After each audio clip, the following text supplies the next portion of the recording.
Bonsoir. Ça va? Merci d'être là, Christophe. Avec lui, promis, vous allez comprendre. Ça va? Bah oui. Vous êtes l'auteur de ce livre, hein, L'univers à portée de main. Regardez, c'est facile, passionnant. Voilà. Toute une promesse. Voilà. Et ce que vous aimez, c'est expliquer à ceux qui ne comprennent rien à la physique, expliquer les grandes découvertes. Exactement. Okay. Et on est en train de vivre quelque chose d'incroyable. Oui, vous êtes toutes choses là, non? Bah oui, c'est chouette. Ça fait 4 jours que je n'ai pas dormi. C'est vrai? Ouais. Qu'est-ce qui s'est passé? Donc on a découvert les ondes gravitationnelles. Qu'est-ce qui s'est passé? Découvert, non. Détecté. Détecté, pardon. Oui. Vous voulez que je vous raconte un peu ce que Ah bah, c'est? oui, complètement. Et pourquoi pas? Pourquoi pas? Allons-y. Bon, alors, je vous propose de commencer par vous imaginer sous l'eau. Des notes ou comment ça se passe? Oui. Est-ce qu'on ferme les yeux, on se met en position de méditation? C'est pas des très bons élèves, j'ai l'impression. Si, ils sont très bons, mais ils n'y comprennent rien. Non mais ouais, c'est vrai qu'on Surtout Sarah, bien sûr. Imaginez que vous êtes sous l'eau, d'accord? Et vous avez un caillou dans la main. Et imaginez que pour une raison ou une autre, le caillou, il déforme l'eau qui est autour de lui. En gros, qu'il attire l'eau qui est là. S'il y a un petit poisson qui passe, attiré par l'eau qui est attirée par la balle, en allant tout droit, bah, il va être dévié. Ça se comprend. Non? Oui. Bah, si. Ouais. Comme un courant. Voilà. Voilà, comme Un une sorte de caillou, courant. une balle, un poisson, une déviation. Voilà. Et il est dévié. Maintenant, imaginez que vous ayez deux cailloux sous l'eau qui vont tourner l'un autour de l'autre. Ces cailloux, ils vont créer des petites vagues qui vont se propager dans l'océan tout autour d'eux. Dans l'univers, c'est exactement la même chose. Imaginez que vous ayez une planète dans l'espace. Depuis 100 ans, on sait, grâce à Einstein, que cette planète va déformer le tissu de notre univers. Ce tissu, c'est pas n'importe quoi. Il a un nom qui, en général, fait mal à la tête, qui s'appelle l'espace-temps. Pourquoi? Parce qu'il est fait d'espace et de temps. D'accord. D'accord? Là, c'est Et bien donc, compliqué. vous allez avoir... Non, c'est pas l'espace, c'est ce qui nous sépare, là, Ouais. et le temps, c'est le tic-tac de la... C'est pas quelque Mais là, chose c'est de d'abstrait. l'air. Mais sous cette air, il y a de l'espace et du temps. J'aime bien le vol qui est passé devant son regard. Donc vous imaginez deux planètes maintenant qui vont tourner autour, et ben elles vont déformer l'espace et le temps qui est autour de lui. Il va y avoir des petites vagues qui vont se propager. Alors des planètes ou des gens ou des objets petits comme ceux qui sont autour de nous, ça ne va pas changer grand-chose. Mais dès l'instant où vous avez des objets colossaux, comme des trous noirs par exemple, qui se rentrent dedans, eh ben, là il y en a deux qui se sont rentrés dedans. En se rentrant dedans, Énorme choc. Énorme choc. Car deux grosses masses. Je vous donne une petite idée de la puissance du choc. Ouais, dites. Oui. En 20 millisecondes, ils ont dégagé autant de puissance que 50 fois toutes les étoiles de notre univers réunies. Là, on a tout de suite l'image. C'est beaucoup. C'est Ça fait vachement boum. c'est Non, mais ça fait boum. ouais. Ça fait boum. Ouais. C'est une Pour, énorme... pour faire trembler l'espace et le temps, Un il faut y énorme aller choc, quand ouais, même. c'est ça. C'est Ouais. c'est pas un petit comme ça qui va marcher. Et quoi. donc, C'est- Christophe, ces physiciens américains ont découvert ça. Et alors, Einstein, en vibration. 1916, un an après avoir prédit sa théorie de la gravitation, Ouais. qui est ce que je viens de vous raconter, la théorie de la gravitation d'Einstein, c'est une déformation de l'espace-temps par les objets qui sont dedans.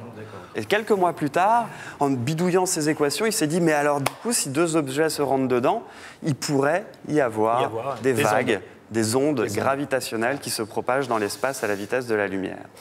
Il se trouve que ces ondes, elles ont été détectées pour la première fois de l'humanité le 14 septembre 2015 révélé la semaine dernière. à 9h50 et 45 secondes du matin.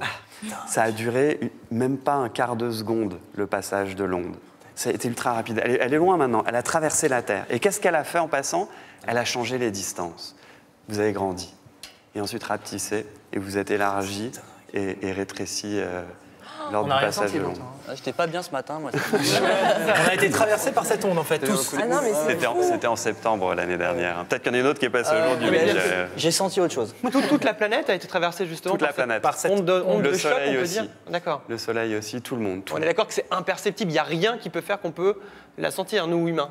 Alors, si vous aviez été à côté des trous noirs qui se sont rentrés dedans, Ah oui, mais c'est loin. C'est loin, mais votre taille à vous aurait changé de 3%. Ce qui n'est pas énorme, Ouais. mais quand vous vous dites que tout a changé de 3%, y compris une planète, y compris une On étoile. aurait perdu 3% comme ça. Non, vous auriez fait au bout, comme ça. Une fois que ouais. une fois que l'onde est passée, vous récupérez votre taille normale. Ah d'accord, ok. Mais quand elle passe, ça fait boum, boum. Hmm. Du coup, ça fait 3% au niveau des trous noirs, mais cette onde, elle s'est propagée pendant 1,3 milliard d'années, à la vitesse de la lumière.